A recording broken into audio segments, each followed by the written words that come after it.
So let's all start on the same ground here. None of us have been to space. We don't know, right? Yeah. So we're only speculating with stuff that we can relate with. Okay, we're 100%. Everybody that thinks, 100%. So everybody that believes that the Earth is a round spinning ball believes that because they're getting their information only from one source, and that's NASA.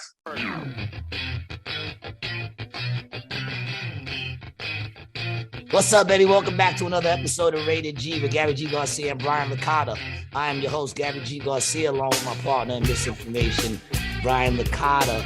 And it's so good to be back with you again, Brian. I miss you. And today we have a special guest. We have a special guest with us today, Mike Zitelli. Did I get that right? You got it. Mike Zitelli. And just to give you guys a background, Mike came out to one of my shows.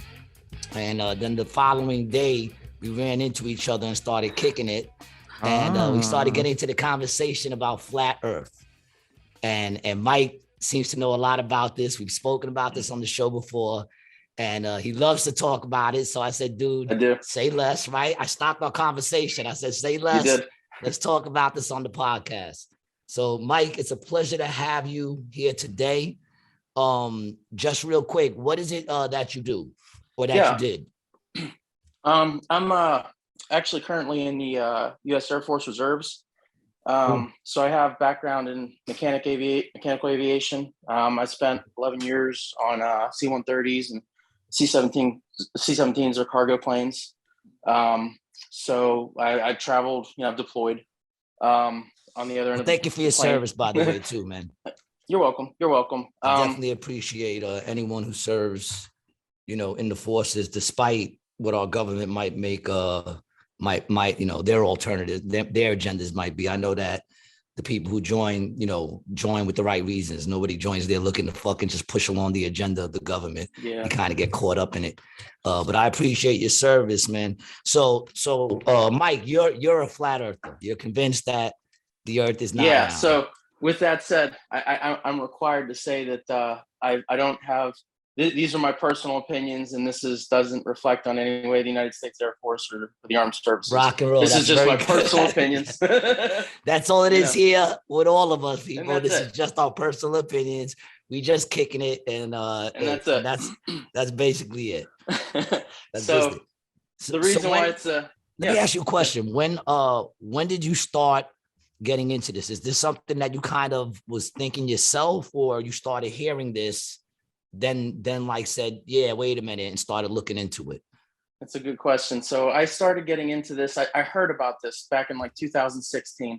Yes. And back in 2016, I thought oh my God, this is, I dabble in anything that's conspiracy theories. I will listen to it. You know what I mean? Yeah. But when it came to this was the one thing that I was too afraid of. I couldn't touch with a 10-foot pole back then. And I was scared. So I, just wanted to kind of get more information on it and basically to at least try to prove it wrong. Because I did not want. All right. So you got into it for the right reasons. You got into it to prove it wrong. Yeah. I did not want to in any way think that the Earth is flat. It's got to be a spinning ball, for crying out loud. We were all told that. And, and I was afraid, my wife would divorce me, for crying out loud, they'll think I'm nuts. I never seen my kids again, stuff like that, So, but I thought, hey, I got one up on this because I'm definitely, at least I don't want to call myself a professional, but I'm semi-educated in aviation and I have to be able to prove something one way or another. And unfortunately, after 5 years, I could not in any way prove in any way that the Earth is a ball. The Earth is spinning. The 94 million miles away from the sun. The rabbit hole just got really deep, and it blossomed. Whenever you start going down into this topic, everything starts opening up into other stuff, which is really actually amazing. And yes, that's what happens. You start to dive into one thing. And then it just starts taking you down this whole hole that you're like, damn, how'd I get here? Yeah, even the subject of what's gravity, that's a lie. And gravity is officially, it's a theory. And there's two of them, the theory of gravity from Einstein and Sir Isaac Newton. And that's never been proven. you actually, I found out that the reason why Einstein created the theory of gravity was because scientists that did actual studies and with lasers proved that the Earth was stationary and it couldn't be any other way. So Einstein actually came out with a theory of gravity just so that it could be disputed, and it was still never even provable. It's still not provable. So he basically did it so people could rebut against his argument. Can rebut actual scientific proof. Yeah, like it was an actual scientific case where like there's these two, and I have a lot of this stuff backed up on my phone, which I normally have access to, but they were able to prove that there's no way that the Earth could be rotating. And when you look at, we're told that the Earth is rotating because the official story is 500 years ago. I think it was an astronomer used sticks and shadows at different angles to show that the Earth is a ball, which is ridiculous because it could work really on both the flat Earth model or the round Earth model. But every it's real simple. Like I'm looking right now, like I have a pool, right? I could look at this all day long. Like the pool, the water is always perfectly level. Water proves that the Earth is level and not rotating because there's two primary principles that water always follows, and that it always finds its own level. It always takes the shape of the container it's in. So you could pour water into a bottle, right? Hold it at different angles. It's and always going to find its own level. Yeah, right. And this is what Bruce Lee talked about, which is just it's crazy. But you could pour water into a bottle. You could pour it into a sink. You could pour it into a pool. You pour it into a lake or an ocean. It always finds its own level. It always takes the shape of the container it's in. So for you to think that we live on a water-covered space ball that's rotating and the water doesn't fly off, it doesn't find its own level, and it doesn't take the shape of the container it's in, violates the only two principles that we've always known about water our entire lives. So, I can prove with a bottle of water or Jack Daniels, that the Earth is flat,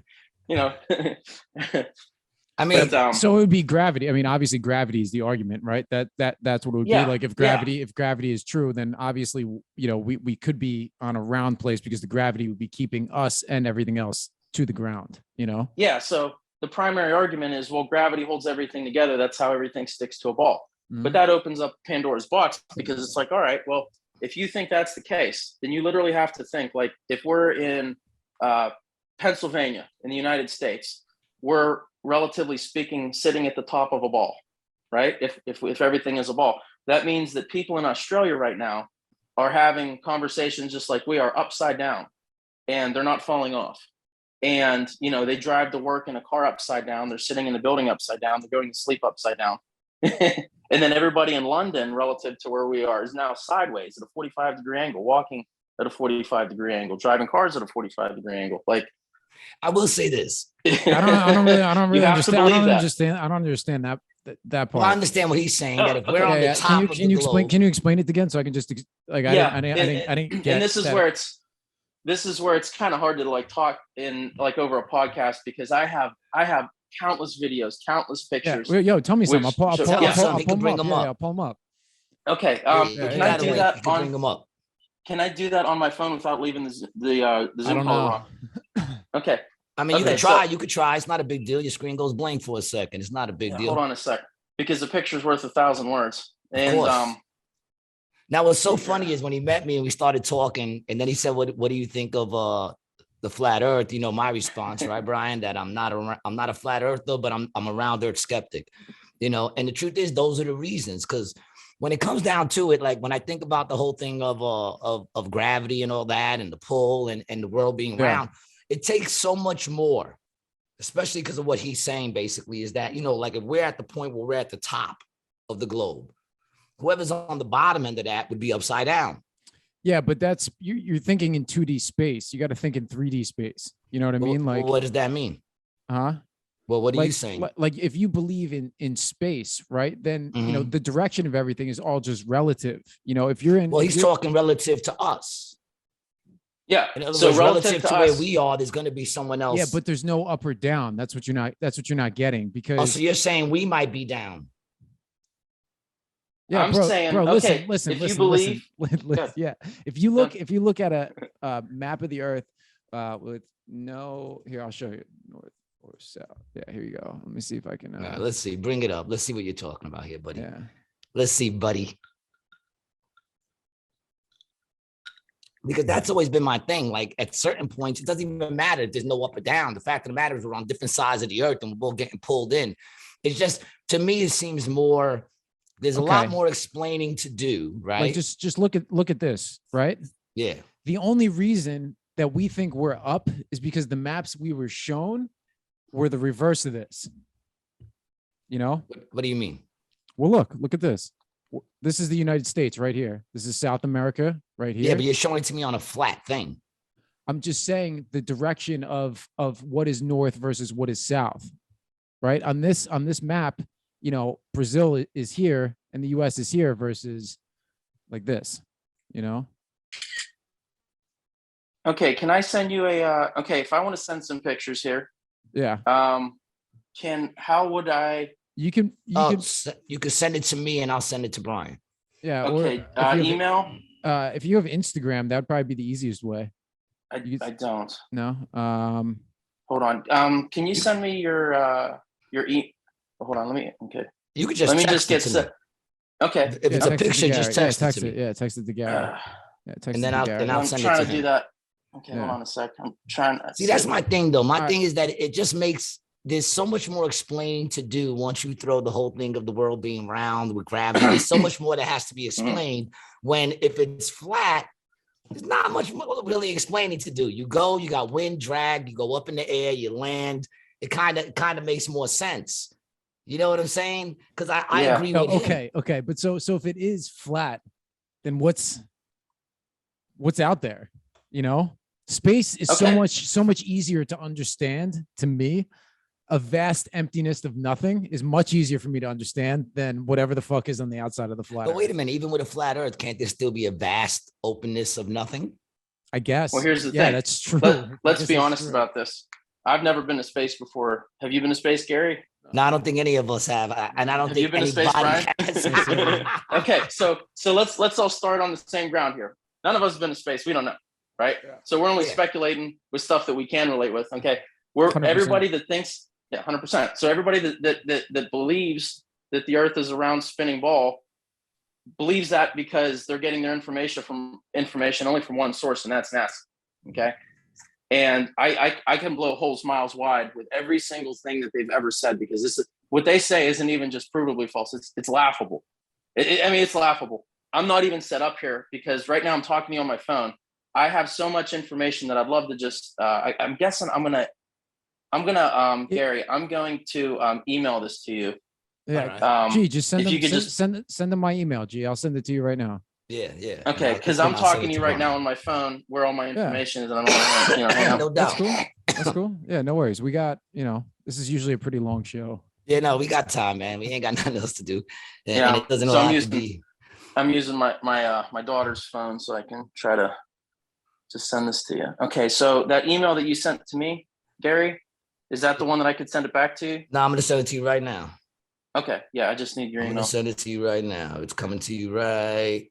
Because a picture's worth 1,000 words. Oh, no doubt. I just sent it to you. I do apologize to you guys because once you go down this path, it's going to mess you up for a while. Like, Doug, don't worry about us. It messed me up.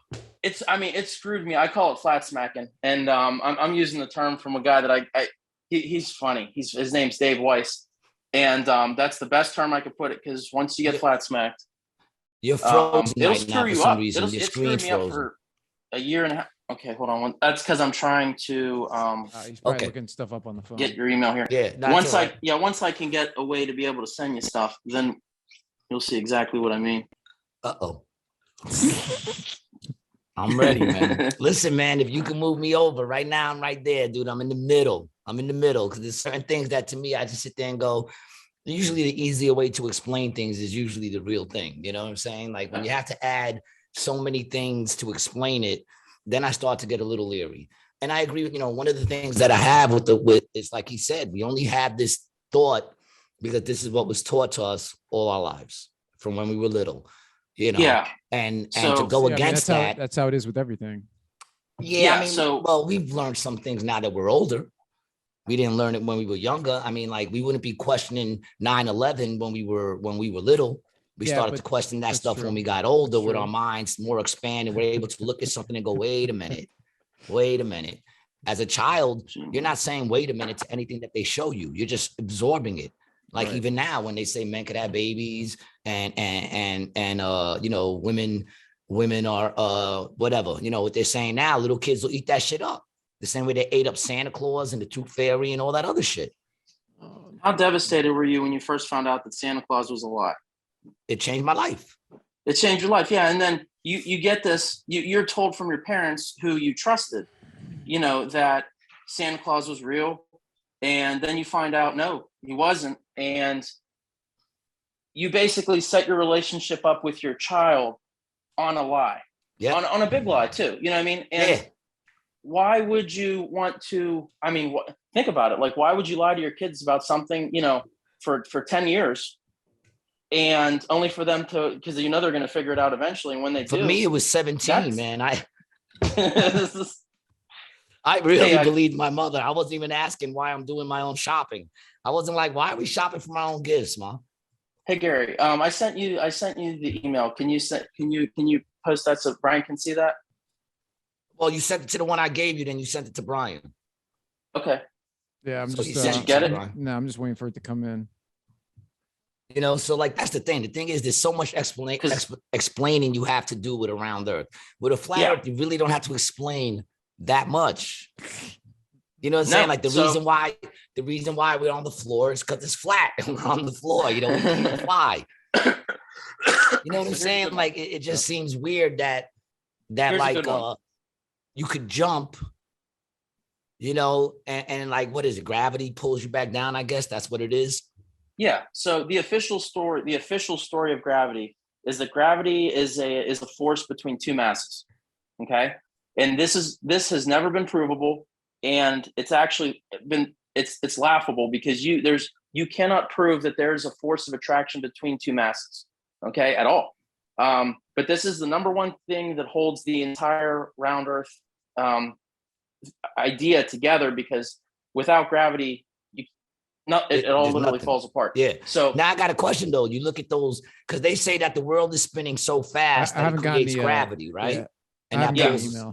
And that pulls us in, right? That's am I correct in that? Gravity is the world is spinning at a certain speed and it creates gravity that pulls us in, right? Yeah, now, but it's also the weight of the Earth, the mass of the Earth also. Okay, but then how come is it though when you get on those rides that spin around real quick, it pushes everybody out? That's called centrifugal force. It doesn't pull everybody in, it pulls everybody out. Everyone sticks to the wall. Because here's the thing. If right now we were sitting on the equator, okay, that means that we're on the outside circumference of a spinning ball that's literally moving at 1,050 miles an hour in rotation from east to west, okay? And these are the official numbers, okay? So when I got into flat Earth, I learned more than anybody that even right now thinks that the Earth is round. They don't even know what they're talking about, okay? But I can give, these are the real numbers, okay? The Earth is supposed to be rotating just over 1,000 miles an hour, okay? If you're on the outside circumference of a ball moving at 1,000 miles an hour, that would mean that you have to weigh less than if you were literally standing on the North or the South Pole, wouldn't it? Not sure. If the Earth, if the Earth were rotating, think of this. I'll give you that one. If you're standing on the outside of a ball and it rotates fast enough, you're going to fly off. That's what I would think. That's called centrifugal force. What I would think. That's an actual thing. I love airplanes. So let me give you an example. Okay. This is how a lot of airplanes crash and people die. Okay. Some airplanes have propellers, right?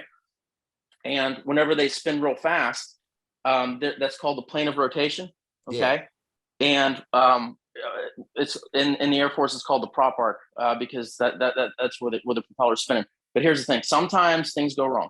And when a propeller breaks, if it's spinning at full RPMs, that propeller is going to fly off. Okay. When that propeller flies off, if there happens to be something next to that, it's going to like the fuselage of the airplane. It's going to go right through the airplane.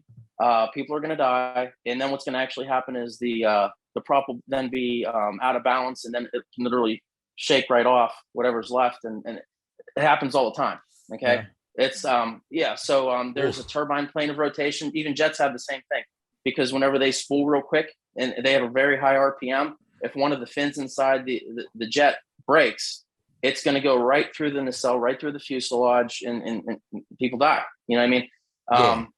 That's because of centrifugal force. So if we're on a ball and we're spinning on the ball, that means the faster you spin, the more force there is to literally throw you off. And theoretically, if you spin fast enough, you're literally going to fly right off.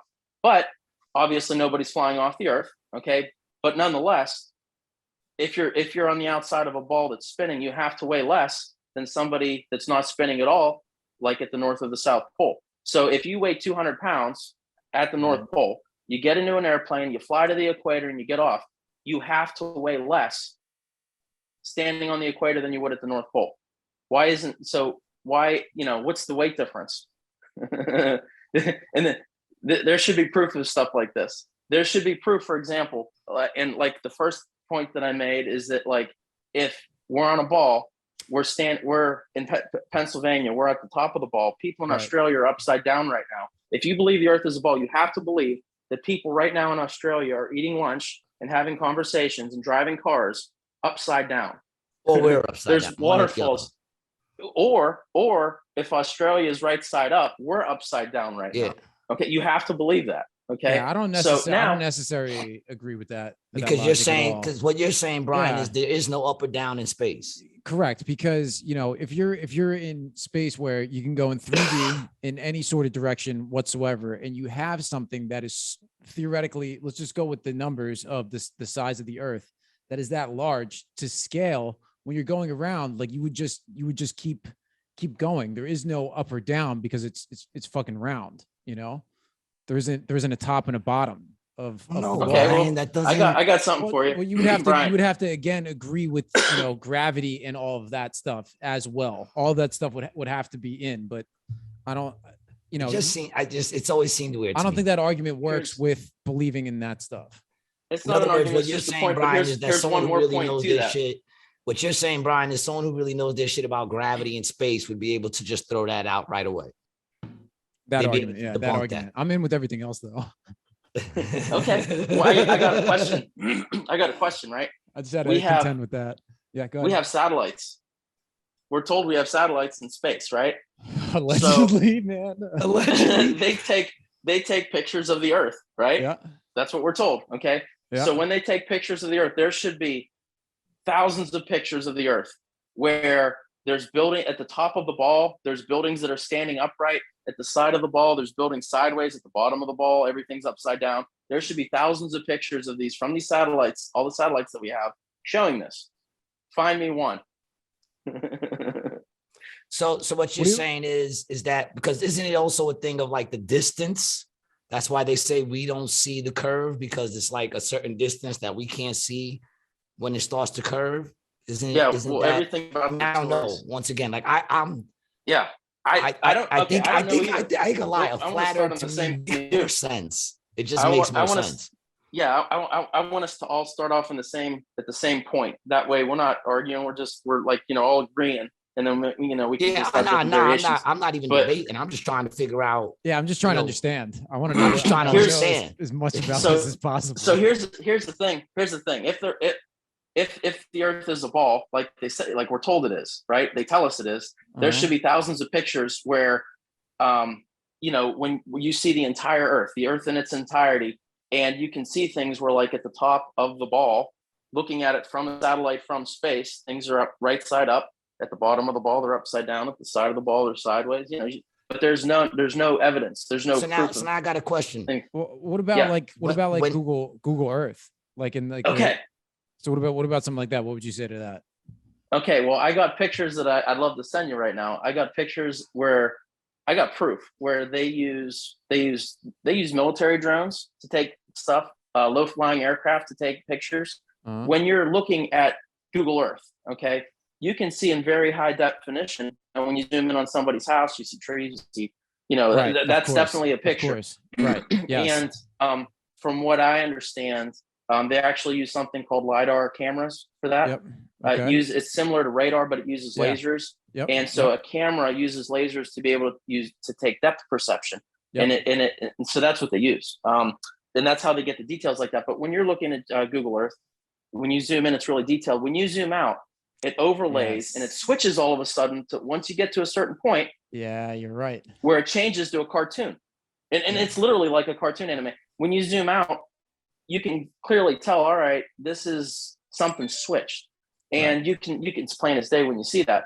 Here, I'll pull it up here so we can show what you're talking about. So this is Atlantic City. We'll go down to let's just say the boardwalk here somewhere. Yeah. Yeah. Look, and you got real good definition. Yeah, there's people on the beach. People on the beach, shadows of the people. Yeah. And then this says, and slowly zoom out. Yeah, let's try to. And then you're going to see an overlay where all of a sudden it switches. If you guys can see down here too, it'll the altitude 657 meters. So that's I guess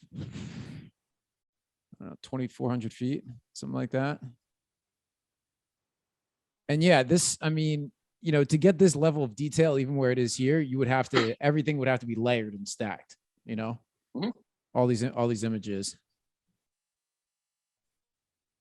Yeah, and then you even just look at the water. Yeah, look at the water. It just goes to the cartoon blue. You can see details in there, but there's going to get to a point when you zoom out, all of a sudden it's already starting to look like, even the water is already starting to look cartoony. Yeah. The land is all legit. That looks to me, that looks real,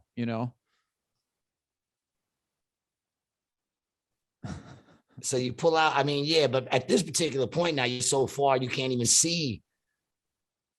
Mm-hmm. Well, you wouldn't now. You wouldn't if you go by like the distance, from this level, you wouldn't be able to see any detail. Exactly. Anyway. That's what I'm saying. So you get so far out, you really can't. Now, hey Brian, can you zoom out a little bit more? Yep. I want to see that whole Earth. Okay. Now, I want to ask you a question. Okay. Because I got, like most pictures, you'll start seeing all kind of discrepancies. This is relatively pretty good, but the thing is that you're never going to see things like, a lot of times NASA forgets to add the stars. Over half the time when you look at, like, Google Earth has it here, but half the time you're going to see things where they forget to add the stars. They forget right now. Yeah, just Google, pull up a picture. Oh, look, see, they forgot to add the stars. That's fake. Now, that is fake. It is fake. Now, here's another thing. I want you to look at that picture, the first one that you pulled up. Okay. Yeah. Now, that right there. Okay, freeze. Okay. 1, they forgot to add the stars. Okay. 2, look how big South Africa or South America is and North America is. Okay. It literally takes up half of the entire ball. Okay. How are you going to have enough room to fit Africa, Europe, China, Asia, Australia, and the Antarctic on the rest of the other half of the ball? So the continents are out of proportion. They're way too big. Thirdly, listen, this is a good one, right? This is a real good one. I think that's relative, though, saying the continents are out of proportion. Right now. I'm not okay, that is relative. That's relative. But when you look at all this stuff combined, I can even see the number S in one of the clouds. But anyway, listen to this, right? So right now you have a perfect 365-degree lit circle, right? Okay. So here's the thing. If the sun only illuminates half of the Earth 100% of the time, that means over half of the Earth has to be shaded, right? Okay.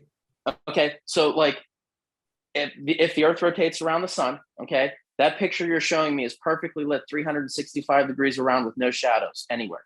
Okay. What that means is that the satellite or whatever took that picture literally has to be in a perfect solar eclipse position.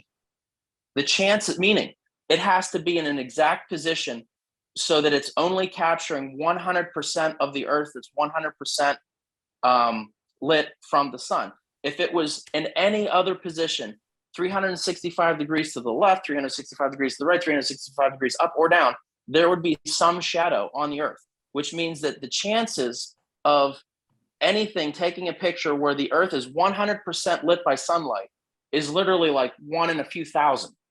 Even if it has one of those quick shutters and it's just taking mad pictures at one point and they just pick the one that was the position that the camera is in order to take that perfect picture where the Earth is 365 degrees lit by sunlight all the way around with no shadow, means that it has to be in an exact perfect what you would call a solar eclipse position. Because if it was any bit to the left, any bit to the right, anywhere up or down from that position relative to the sun, there would be some shadow, but there's not. Now the chances of that are 1 in a few thousand. I mean, what if they could have lifted the shadows like post-production? Do you see what I mean? Stuff. Well, here's the thing: they admit that they lift the shadows. What they're showing you is a composite image, and they admit it. It's called a blue marble, and NASA, all the stuff that you're looking at right now is made by a photographer that worked for NASA called Robert Simmons.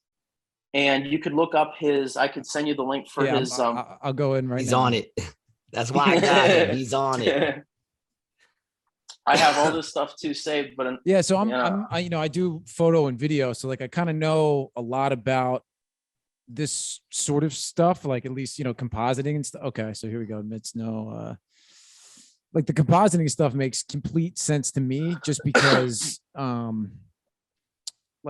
if you want to get that level of detail in any photo, like we don't have the technology to get that level of detail in one single shot.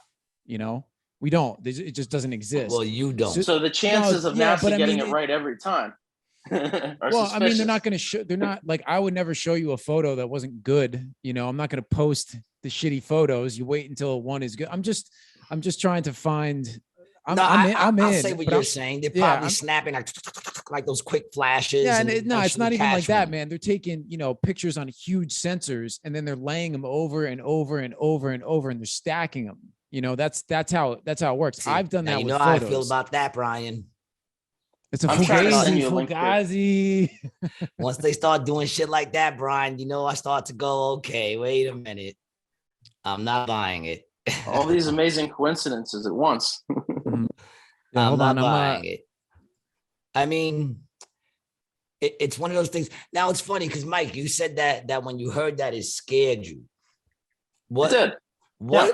Like, because I always say to him, like, to me, if it winds up that is flat, in what way does that really affect us, other than they've been lying to us since we were fucking little kids? So which seems a lot more believable now when you look at how they're lying to children now. Mm-hmm. Yeah, I think I found the audio from this guy. When he admits that he made it, he photoshopped it, and his specific quote is, "Yeah, it's photoshopped, but it has to be."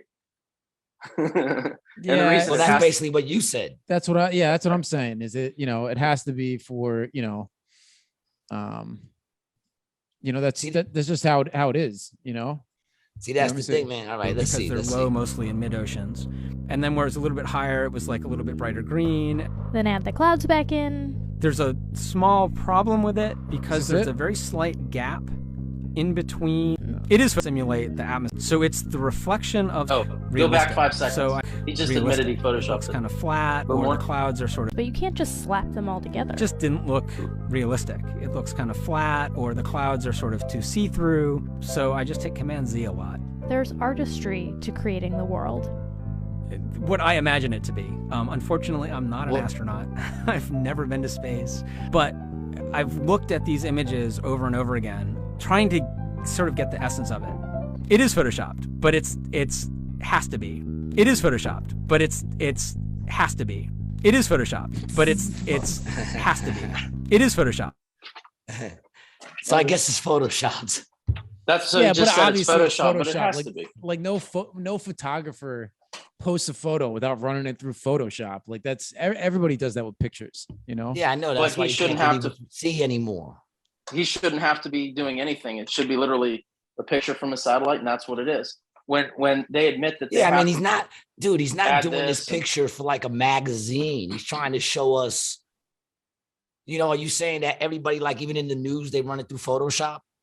Yeah, bro. Yes, you got to It's a touch black it up, and white dude. fucking picture. What do they need to run it through Photoshop Dude. for? I mean, maybe not that, but dude, if they're putting out a picture of the Earth, they're gonna run into Photoshop. It's not like they're taking a selfie, you know? Yeah, but my thing is, you think they should be doing that? Because Yeah, we're not trying to pretty it up. We're just trying to see what it looks like. Let me see if I can try to find have you ever seen like a unedited photo from the satellite? I wouldn't know. How would I know? I only know what they show us. Yeah. Mike, I'm just saying, I'm a little more on your side, man. That's all I'm saying, man. I'm not on your side. I just got questions, man. I gotta ask the questions. Okay, you know? so I wanna throw this out, okay? Because I really want you to prove, and you got an audience here, so I really want you to prove that I'm wrong, okay? Mm-hmm. And because this is the thing that really gets me. Okay? I don't want you to be right, man. I don't want to be right. I don't want to be right. Why? I mean, you know how many relationships jobs you could lose, all kind of stuff. You know, over a topic as controversial as this. But here, I'm going to give you 8 points that you'll never be able to prove with evidence, with scientific evidence. Okay. Yep.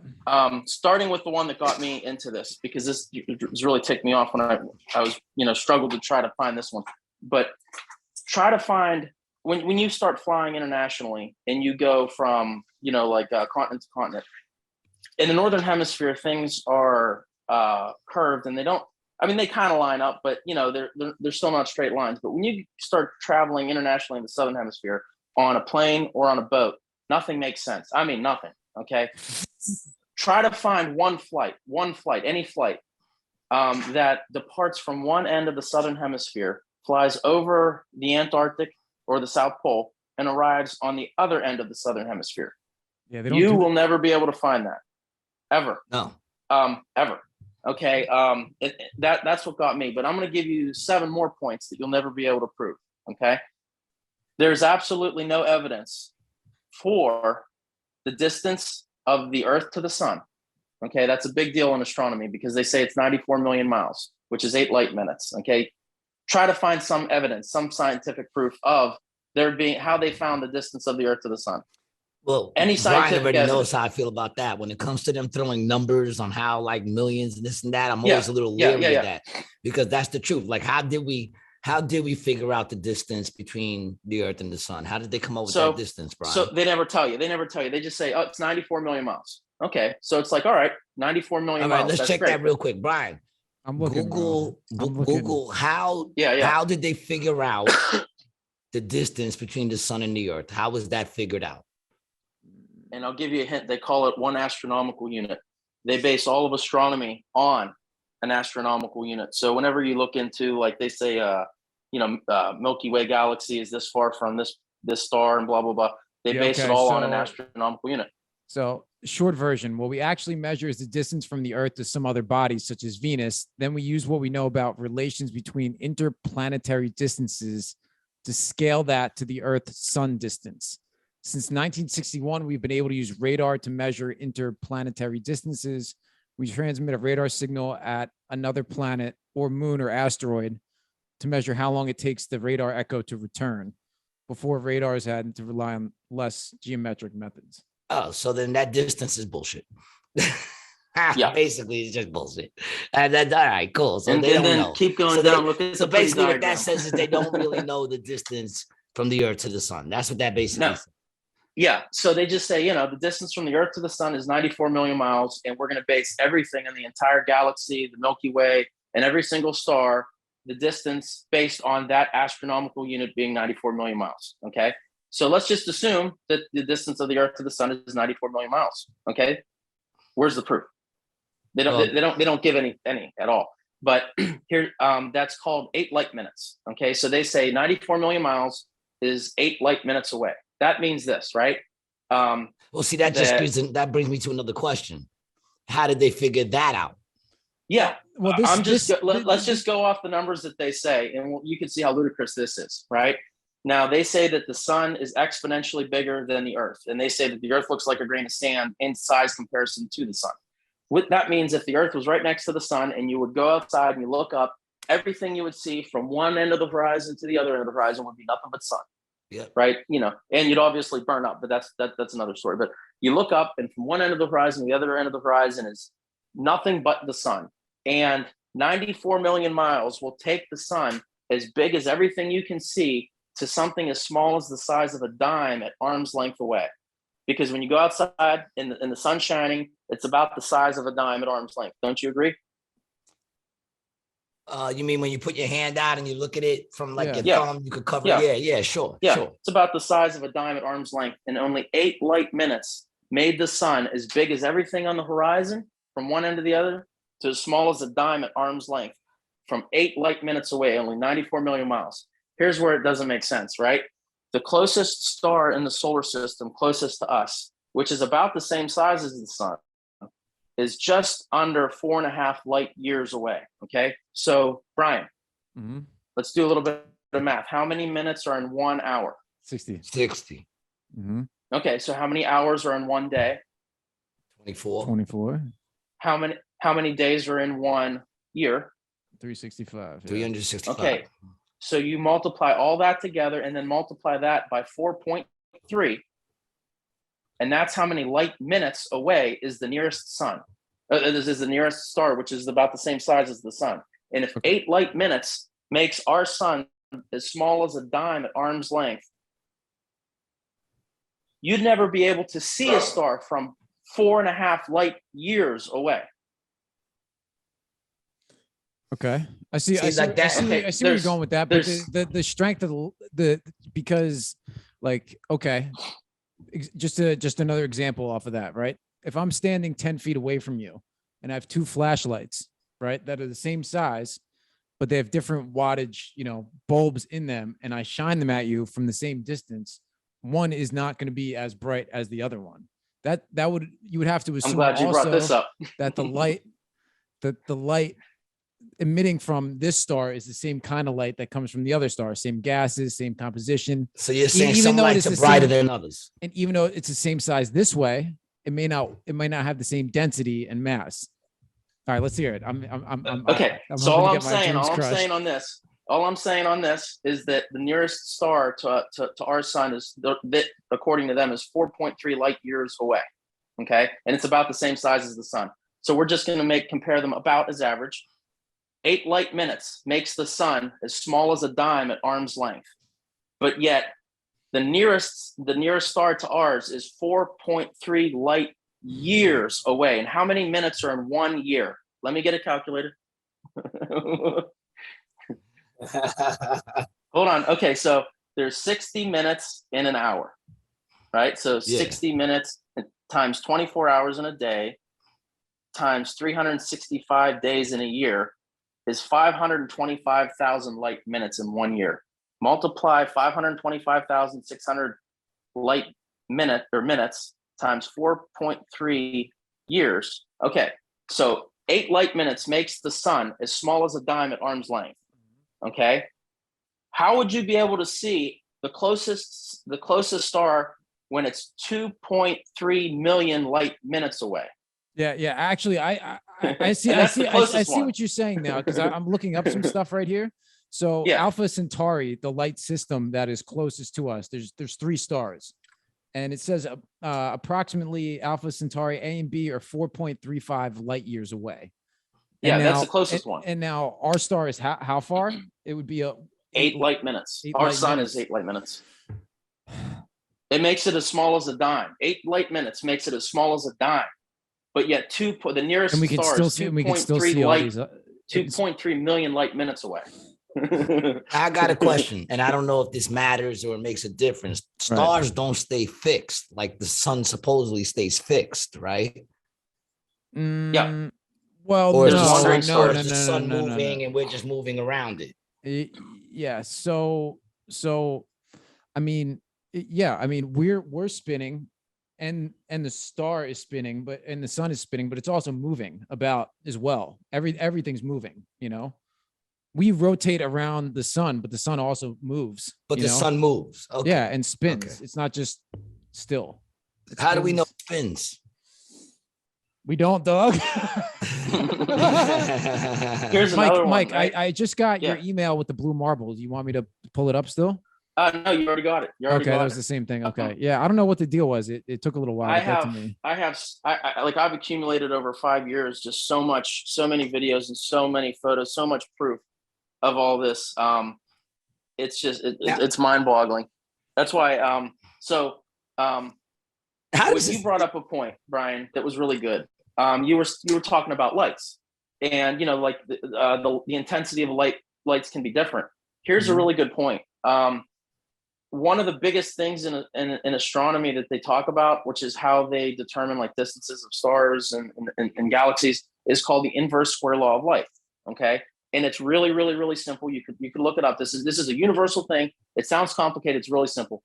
All it means is that all it says is that the intensity of light is directly proportional to the distance, and that's real simple. So, in other words, right? I have, say, a flashlight. If you can see, right, this is a flashlight on my phone, right? Mm-hmm. Yep. Okay, if I hold it at a distance of 1 foot away from my face, it's very bright. It's blindingly bright. You know what I mean? Yeah. Like, if you look at it for any length of time, you could cause like maybe eye damage type bright. You know what I mean? Mm-hmm. Yep. If I were to have somebody else hold this at a distance of 5 feet away, this is just at arm's length. You could see how much it diminishes in bright intensity as opposed to 1 foot away. See, that's 1 foot. This is 5 foot. Okay. So let's look at it from a different perspective. How many flashlights of this intensity would I need to equal the same brightness as if it was just 1 foot away? Would I need 5 of these, 10 of these, 2 of these? Maybe 2. Just 2? stab in the dark. Yeah. So you're saying, so I'm just trying to get on the same page. So if you're saying it's just a distance, and this isn't even 5 feet, it's probably 4 feet.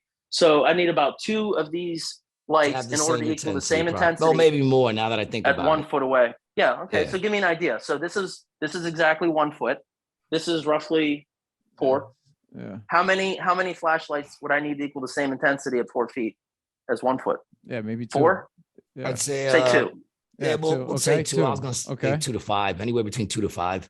Yeah. Okay. Now let me just adjust this a little bit. Now I'm going to stay 10 feet away. How many flashlights at 10 feet away would I need to equal the same intensity as 1 foot? Yeah. I would, it's hard to say, but definitely more. I'd say let's double it again. Maybe double it again. Now we probably need for the same intensity from that distance, you probably need 6.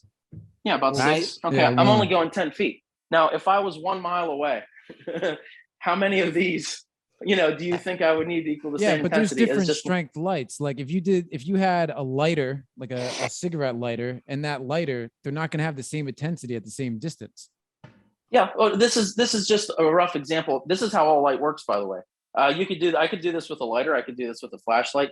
If I were to hold a flash or a lighter up here, it'd be the same thing. Well, you could probably. But that's exactly what I'm saying is just because it's farther away, it could be a brighter light. Like if you have a little lighter here in front of you at 1 foot, and then you have a spotlight 100 feet behind you, the spotlight is still going to look brighter, even though it's farther away. Yeah, but we're talking for the sake of the inverse square law, the same light, same intensity, just distance. All that you're seeing is that as distance increases, the intensity diminishes, actually exponentially. And what Brian's saying, though, is that each star might have a different intensity of light. Yes. But here's the thing. We're told that the moon is 250,000 miles away from the Earth. Okay? In an orbit. The moon, when I go outside, is so bright, under a full moon, with no clouds, I can literally see a silhouette. I can see my silhouette. I can literally read a magazine or a newspaper with no artificial lighting, just under a full moon. It's so bright that I can read a newspaper when this moon is 250,000 miles away. You see what I'm saying? Okay. So due to like the inverse square law of light, you understand that when you get closer to something, that light source gets a lot brighter, exponentially brighter, not just a little bit, but a lot brighter, right? If I can read a newspaper off the moon from 250,000 miles away, and then all of a sudden I land on it and I'm walking on it, that moon should be so bright it would literally melt the skin off my face. But when you look up pictures of the moon landing, where does the light from the moon come? It's a reflection from the sun. Yeah, it's a reflection from the sun. Oh, so it reflects off of that. So we're seeing it's almost like if it was a mirror. It's the same thing as why we have light on the Earth, because we get it from the sun. It's the same thing. you know. But the issue the is moon doesn't have an atmosphere, so it reflects off the issue is allegedly is the surface. What you're looking at when you look at the moon with your own eyes, with your own naked eyes, is not the same stuff that they're showing us on the moon landing, because you see dark silhouettes, you see shadows. It's so dark, you literally, does that look like the same moon that's so bright that you could read a newspaper off it from 250,000 miles away? The problem with the moon footage, though, is they were shot allegedly. Again, I don't believe that the moon landing footage or any of the stuff we have on the moon, I don't think that should happen. Right? I will say that. But if you think, Mike, you think we landed on the moon? If you believe it's true, that shit was all shot with 1960s cameras, Yeah, my biggest problem with the whole moon shit is it's how many miles away you said? They say it's 250,000. I don't even get how they got the 50,000 miles away, and the communication was spot on. Meanwhile, I can't call certain spots in Jersey with my fucking 2022 phone. There's certain spots in Jersey I can't reach. Dude, I'm with you on that. I cannot get reception all of that 1,000 miles away. For AT&T, in 1960 or 70, 60s. In the 60s, we were able to. What was that? What was their shit? T-Mobile. Like, how were they able to connect so easily? That shit I don't buy at all. So what do you think it is? Do you have any hunch? Do you have any guess, any theory? Like, what do you suspect we're on? What do you think it is? Is it a flat plane? Like, what do you think it is? Well, I don't know what we're on, but it can't be round. It can't be moving. The Bible, if you read the Bible says in 200 references that the earth is fixed on a solid foundation, which never moves ever. And there's a solid dome this is in the first page of the Bible in Genesis, that God created to divide waters from above from waters below and spread it out over the earth like a tent. And what the Bible says is that there is a solid dome above us with water above the dome. And that's how God created the dry land beneath it. And that's how it's described. The Bible says that God created the earth like a king presses his signet ring on a stamp and spreads the wax out over a flat surface and creates like a crust on the edge. So it literally describes like a pizza. Whether I'm right, I don't know, but that's what the Bible does say. Yeah, I'm very interested in the Bible and the stuff that's written in it, for a number of reasons, but it's like, it's so crazy that they had something that is allegedly so old that had all of this knowledge in it. And the thing that is hard for me to do when someone starts, referencing it is like we're referencing a translation to translations to translations to translations to translations, Yeah, but I always, when people say that, I always think God is able to keep his word, man. Like, he knows how to bro, but it wasn't God doing God wasn't doing the translations out of it. God wasn't doing the translations. It was the motherfuckers in power who write history books like they do now. That's true. But those people ain't bigger than God. Get down with those people ain't bigger than God. No, they're not. But that book, like, the book may have stuff that's from God, but like he didn't write it. Now the Bible says he didn't publish the version that's in fucking Barnes and Noble, bro.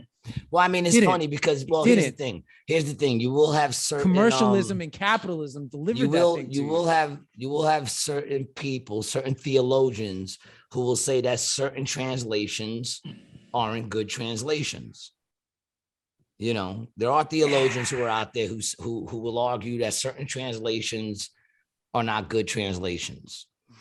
The book of Psalms 104, the Bible says, he established the earth upon its foundation so that it will not totter forever and ever. Okay. So that's how God describes the earth, as having a fixed foundation, which never moves. Now we're at the point now where you can't believe in God and what the Bible says, and you can't believe what man says at the same time. You now have to make a decision. Am I going to believe and put faith in God, or am I going to put faith in man? Because you can't believe in both at the same time. Now, if you believe that God created the earth, now all of a sudden it changes everything in a perspective of, all right, well, we literally live in like the type of ant farm that somebody created. You now literally have to believe in in God. Even, even if you don't want to, how did we get here? This is not normal. Like, everything that we're being told is a lie. Yeah, you can't trust anything, that comes from any man. So that's the problem, man. That's really the problem, and why I'm so interested, in this among every other kind of conspiracy topic. It's just you can't believe anything. So Mike, yeah, here's everything the question, true and man. everything false. And this is for both of y'all. Well, me and you have already asked this question. Yeah. For you, I'm interested to know, like, okay, let's say like how does it change? And like, in other words, let's say it's proven tomorrow. Boom, we wake up, put on the TV, and it's like it's proven the earth is flat, right? How does that change like our lives? What happens then? Well, first thing, people other than the aren't fact going to that be trusting the government anymore. Yeah, other than the fact people that aren't going to be trusting the news anymore. Nobody's going to be believing. It's like, all right, I went to school my entire life, for college, high school, elementary school. The first thing they told me is 2 + 2 = 4, and now the earth is a ball. And and if they lied about that, they lied about everything else. And that's very scary. So yeah, that is scary, because then it becomes what's real. What the hell's real? and what's messed up is it's very, like I said, right now, what's going on right now to me makes it very easy to believe that we were lied to. Because if you look at this generation that's coming up right now, the children being born right now and in preschool right now, being taught all these crazy ideologies, right? There's going to come a point where they realize Santa Claus isn't real, and that they were being lied to from the day they went to school. Because right now there's schools that are lying to these children. And that's a tough pill to swallow. Some people right now they're lying to these children as early as preschool. And these kids are eating it up, and they're going to believe that to be true. So if they could do that, and we're watching them do it right now, why couldn't they have done that to us? Yeah, and I mean, man, the other when thing we were younger, why didn't how is it that when we were younger when they did it to us, they didn't just teach us that the world was round. They taught us that the idiots back in the day used to think it was flat. Right. And to think that way, you're an idiot. And that we were the center of the universe. You know what I'm saying? So and everything was around us. So not only did they tell us that the world was round, but they also taught us that if anyone thinks differently, they're an idiot. They're crazy. That's what we were taught. So so that's a double whammy, because now if you think anything other than what they just told you, you now have to be criticized because they just told you that you're stupid. Now, are you I talked to Gary about this a lot, but I'm a big believer that humans in our form, if we're on a flat or round earth or whatever the fuck it is, I think we've been around for a long period of time. I think we've been around for several thousands of years, hundreds of thousands of years, maybe if not even a million. I think that there's been periods of time when we've been up and down. And a lot of this knowledge that we have, from the Bible, from the scientists and stuff like that, I think it's all just been found, lost, found, lost, found, and lost. That's what I think. Science now, man, even the stuff that we used to say, like science is real crazy now, man. Even science you can't trust right now, dog. It's always been like that, though, man. Because but dude, it just came out. It just came out just last week or the week before. And said that there's no such thing as chemical imbalance. That chemical imbalance was a thing created so that big pharma could pump drugs into people. And psychiatrists all around the world were saying, listen, it's easier just to get this dude drugs than to deal with the real issues that are dealing with this person. There's no such thing as chemical imbalance. They've admitted it. Well, it says, I'm looking at this thing. It says, they're saying, chemical imbalance is not the cause of depression. Is that what you're talking about? Yeah, that whole thing. Huh. Was it just saying I think it's just saying depression isn't real, it's not, or no, depression chemical imbalance.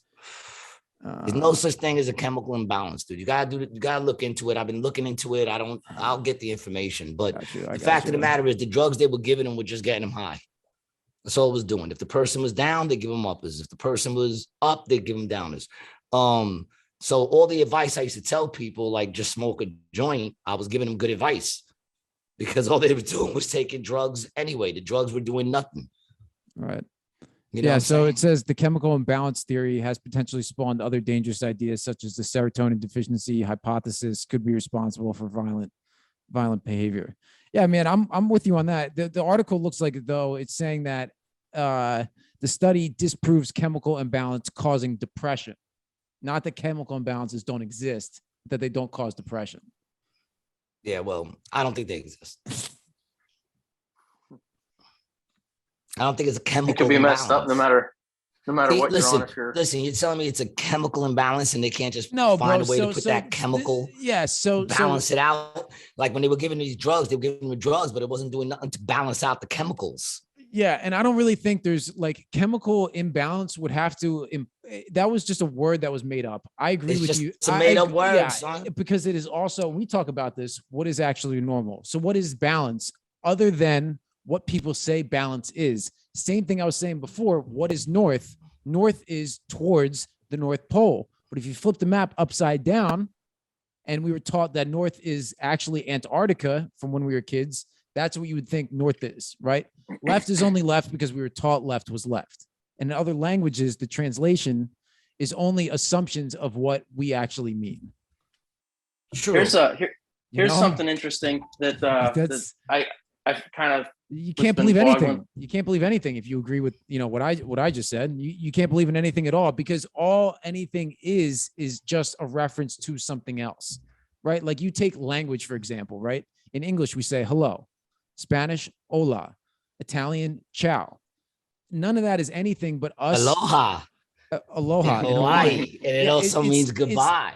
It's see, exactly, because all it is the intent behind the thing that is coming out of your mouth. If you say some gibberish, blah, blah, blah, that's what we Why do. do I feel like I just took some real boring DMT? It's like, this is like a DMT mind opener without all the colors. You know what I'm saying? I feel like I smoked DMT and came to the revelation once again that everything is bullshit, because that's basically what it is. Everything is man. It is. I just thought it's just there's no colors. I feel like I took just a shitty DMT where I just got the idea of everything's bullshit, but I didn't get to take no colors. I didn't see no colors at all. It's fucking ridiculous. Fucking Mike. Yo. I mean, we talk. Listen, the truth of the matter is, I don't know how and I don't know when this turned into like a very doomsday podcast all the time. I apologize, Gary. It went from talking about it went from talking about nothing to talking about loving yourself and learning to forgive and becoming a better person to a doomsday fucking podcast within a matter of less than a year. I'd say it's like 10 episodes. It's like every time we talk, it's just more shit that's just like, what the fuck? I know. All right, so here's a question, people. I pose this to both of you. If in fact they lied to us, why? I think what do they get out of making us think the world is round rather than flat? Two things. One is control, because if somebody doesn't know, they're butt from a hole in the ground, they're lost. They're literally lost in space. They're helpless. The other one is it's hiding the existence of God, because if we live in an artificially created thing, then something had to have created it, and that literally it can only be God. So one is control, the other one is hiding the existence of God. What's crazy? So is that you want to know what's crazy is that when you look at those things that we've looked at, Brian, where it talks about control, it talks about one of the ways they get to control people is to get them to believe things that really don't make sense. But you explain it and then they just tend to believe it. Now, there was a time that people said the earth was flat. They had to be convinced that it was round. And I would think that back in those days, they would be like, this is ridiculous what these people are kicking right now. And yet they were convinced. The same way now they're trying to convince people that, there is no gender, there is no male, there is no female, although all our lives and all the lives before us on this earth, there was always females and males, even in the Bible. You know what I'm saying? In fact, God created man and women. Once again, if you get rid of man and woman, you deny the existence of God. So it really is them just up to their old tricks, which brings me back to what I said last podcast, that it really has just become very clear that it's evil versus righteousness. That's what's going on right now. It's straight up evil versus good. And isn't that like an epic storyline? It's not, it's not this or that. It's just literally good versus evil. Like it's just good versus evil. Is literally the most like core human thing. Yeah, I was just looking up some things. Apparently, the study of I guess the Earth and its shape is geodesy. So I was looking up the history of geodesy, if I'm saying that right. But here, let me geodesy, baby. Geodesy. Anything with a G and it gotta be good, right? Okay, well, yeah, where did this shit go? Right. I got 2 daughters whose names start with G. Oh, that's awesome. Okay. Big up to your daughters. They get a rated G shout out. So the earliest written mention of a spherical Earth comes from ancient Greek sources. There's no account on how the sphericity of the Earth was discovered or if it was initially simply a guess. A plausible explanation is given by, he's saying that basically this guy's saying that they were just observed by travelers. So basically this came from the Greeks. Originally, but throughout history, there's been periods of people thinking round, flat, and that's changed in recorded history for about the last 2,500 years plus. We have record of that, and stuff like that. If you want to believe the Earth is at least 2,000 plus, a little bit. I'll give you a few thousand years, dude. I just won't give you millions of years. Yeah, so let's go with recorded history. So even if we just take this in recorded I'll even go some years before recorded history. Fine, but let's just go with recorded. In recorded history, there have been periods for hundreds or multiple hundreds of years, or even 1,000 years, where everyone said it was flat, and then it went to round, and then it went back to flat, and now it's round. The fact of the matter is questioning it that crazy then? Is it really that crazy? Before the Greeks and Aristophanes with his experiment in the sticks and shadows, every religion, from the Hopi Indians to the Chinese to the ancient Egyptians, all believed, to the Jews, all believed that the Earth is flat with a dome above us and water above the dome. And then all of a sudden, a guy with sticks, who's now dead for the last 600 years, said that the Earth is flat, or the Earth is round. And if you want to question it, well, he's dead because he's 600 years old.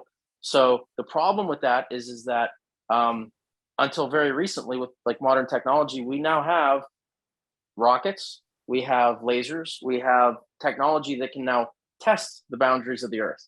So the question is, if the governments found that the Earth was flat and there was a firmament, do you believe that they would be honest and tell you? Nah, that's the thing. That's what it is. I do not, bro. That's the question. Because we have the technology. We have the some technology to prove this. Exactly. And if they proved it, they're not going to tell us, because somewhere there's some government official who thinks he knows better than everybody else. He's going to be like, the world wouldn't be able to take it. They wouldn't be able to take it. And honestly, man, he's right. That's bullshit. Nah, that's bullshit. You know what? If they did figure it out that it was flat and they came out and said, listen, we developed the technology, we ran it, and guess what? We figured out that we was wrong. It actually is flat. People would fucking respect them more, I think, because because now it's not that you're lying, it's that you were wrong, bro. So here's a couple. Why would they panic? What is the difference, man? It's just, what is the difference? You'll still have work on Monday, and forget about that whole concept. That's not how people are gonna fucking take it, bro. What do you think they're gonna do? Every simple person's perception, every person who is so entrenched into watching Fox News or CNN or MSNBC right now, you know what they see that news, dude, they're gonna fucking crumble. Do you think can't handle it? Do you think they can't handle the truth? Do you think it is that somebody said, listen, if we tell them that this world is flat, do you know how many motherfuckers are gonna try to find the end of it and they knew about it, and they jump faked off. space footage, and they faked the moon landing just to hide it. Yeah, exactly. Yes, that's a really true point. And so then not all only that did they comes know out. about it, they spent all this time and all this money, and NASA makes $60 million a day. So Mike, what are those places that there's no fly zones? There's certain places that no country at all can fly over. Is that true? Yeah. So this is real simple. Like if you want to, and it's a really good point. So the number one thing that I realized that I can't do to save my life is you can't find a flight that departs from one end of the southern hemisphere, flies over the Antarctic, and arrives on the other end of the southern hemisphere. Everything just gets crazy. Like if you were to try to book a flight from Africa to Australia, it will literally fly you north, refuel in Dubai, fly over China, and then to Australia, which is like 400% farther than just flying right over the Antarctic and right there. So you will find that not only aren't you, there's things like they have treaties that the government signed that you're not even allowed to go to the Antarctic. Not only it's called the Antarctic Treaty. Not only are you not allowed to go to the Antarctic, you're not even allowed to fly close to the Antarctic past the 60th degree south parallel. If you do, they will shoot you down. They will send warships. There's videos of people that they didn't book anything. They didn't make any arrangements with the government. They just literally got on a boat and tried to fly to sail to the Antarctic. There was a warship that got launched on and said, "You keep on going, we'll shoot you down. Turn around." So if the Earth is so round, I mean, why can't you even question things like this? What do they have to hide that's so important in the Antarctic? And there's operations that you could look up online that anybody can find, like Operation High Jump, that Admiral Byrd, after World War II was over, launched an expeditionary, basically a journey to the Antarctic. But when he went on this, what they called an expeditionary journey, he brought 4,000 soldiers, he brought 30 airplanes, he brought warships, cruisers, destroyers. So they were on a search and destroy mission, and they were set, and they had provisions to be there for 6 months, but they came back after just a week and a half, and something went terribly wrong because they lost almost all their aircraft, and some of their ships got destroyed. And they literally said that UFOs were coming out of the water and destroying them, and their planes were flying into something. And yeah, see, man, that's that's why I'm into space. I think aliens. I think that's just real. I really do. I think. Well, here's the thing. That's real. Here's the thing. I really do. What if now we're told that they're extraterrestrial? We call them, with our own language, extraterrestrials from outer space. Okay. What if instead of outer space, it's somewhere out in a vacuum, like past 200 miles above the Earth's surface? What if that extraterrestrial territory was actually past the Antarctic? Inside the Antarctic is terrestrial. Outside of it is extraterrestrial, which is outer space. So what if these these aliens definitely exist? I mean, they're having Pentagon hearings that the Navy is talking about UFOs just this month. Yep. So I mean, they're starting but 20 years ago, 20 years ago, if you said you believe in aliens, they'll call you a crazy conspiracy theorist. Now in 2020, they're having hearings in Congress about it. Okay, so the conspiracy theorists were right. I heard somebody say conspiracy theorists should now be called spoiler alerts. That's a good joke. You know what I'm saying? We crazy today, but tomorrow. And here's the thing, man. We don't be rubbing it in their faces, man. Like, you don't see me rubbing it like, we told you. No one's doing that. We just keep telling them other shit, and they still don't believe a motherfucker. And I'm not saying that we right. I'm not even saying that he right. I mean, I ain't gonna lie, dude. I'm with you. I think. I don't know. I think the Earth is flat. Dude. I mean, here's the thing too. With aliens. Let's say the Earth is flat, and there are aliens, right? The aliens could be God, right? And when we try to get out in Antarctica, they're flicking us back into the top of the ant farm, bro. So you remember Brian, oh, sorry, go ahead. You know what the Bible says about aliens? What's that? You know what the Bible says about aliens? No. Okay, so in the beginning, in the beginning, there were a bunch of, there was Lucifer, who rebelled against God, and he went against God and brought a third of God's angels in heaven with him. They were cast out of heaven, and they're basically in prison on earth. Okay. So those fallen angels, they weren't the good angels. These were the bad ones. Okay. They interbred with humans. They bore offspring. And this is where it gets really very interesting.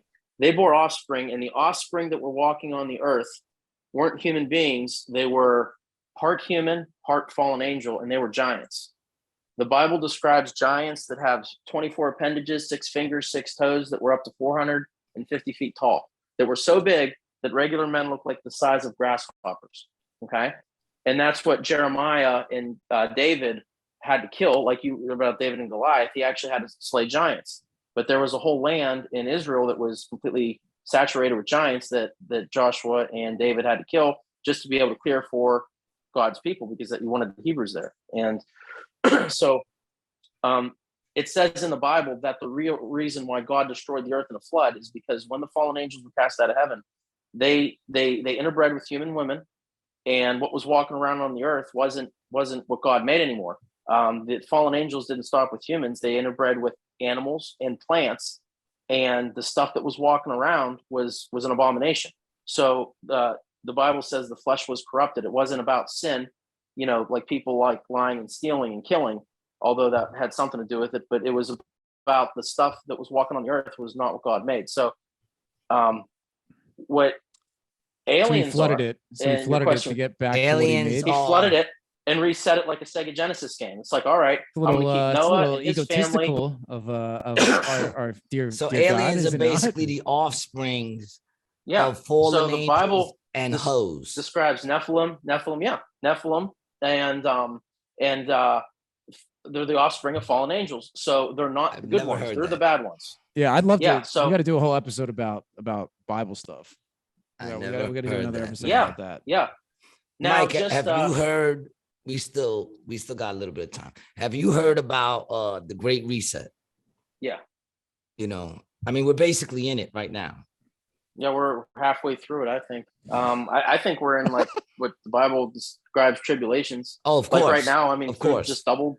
I mean, everything gas. that since this started, everything that I said that I think is going to happen, I strictly based off the Bible, off of Revelation. That's what I told them. And, it's not like I wasn't even looking at politics at all. I was just looking at what was going on and saying, this is what's going to happen. This is the direction I see it moving. If this is what it is, and then I started getting into checking out shit and really, of course, because we were locked down, what else can you do but go down the rabbit hole? You know what I'm saying? And I think the people that run the world were quite. I do believe this is the tribulation. Yeah, we're in it. We're in the tribulations, man. And I started looking into the whole Great Reset thing, dude. It's insane. That dude Klaus Schwab. Yeah, he's like a fucking villain. He's like what they make. He's what they make villains out of, dude. To hear him talk, it's like you're in a 007 movie. And here's the crazy thing about the whole WEF, which is the World Economic Forum. Yep. Yeah. They're not hiding anything other than their true intentions.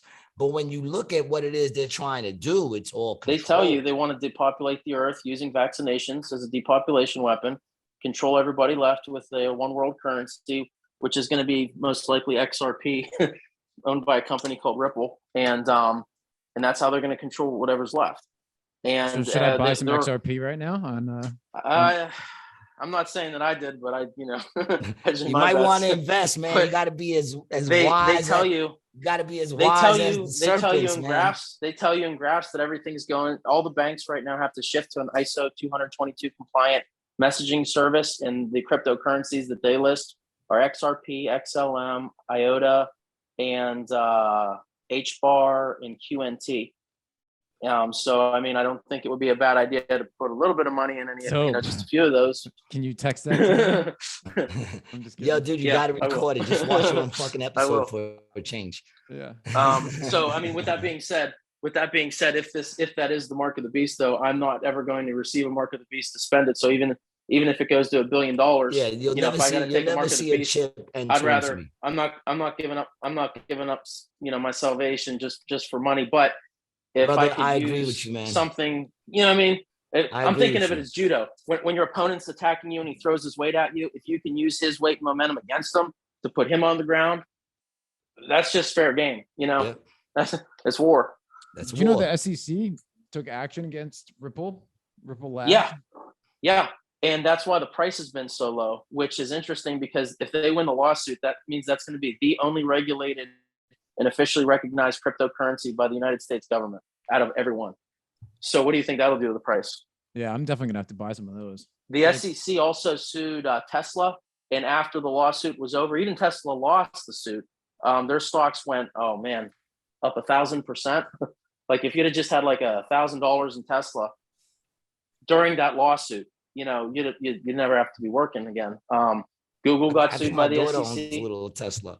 Amazon by the SEC. You know, and right now the SEC is suing XRP, which is Ripple. And here's an interesting thing: 75% of the lean in a little bit. You're out of shot. Sorry. I'm trying to pull up some money here for you. Okay, so I'm pulling out some cash, right? Yeah, you can send that to Venmo at Gary. Venmo? Okay. I'm just pulling out dollar bills randomly out of my pockets, okay? I pulled out two. The first two I pulled out a $20 bill and a $5 bill, right? The treasurer that signed it, her name is Rosie Rio. Yep. Yeah. All right. There, Rosie Rio. Yeah. Okay. She is the number one secretary of the Treasury that signed almost all the money that's in circulation right now that you have in your wallet. Okay.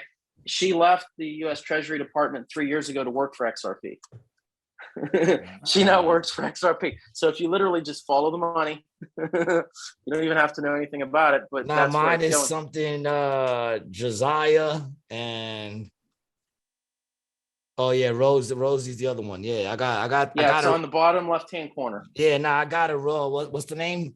Rosie Rio. Yeah, I got a Rosie Rio over here, but the other one is it's either Rio or Rios.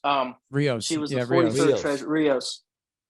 It's on the bottom. Yeah, that's the one I got right here. That one. It's like 75-80%. I got that one, but then I have this one with a Joshua.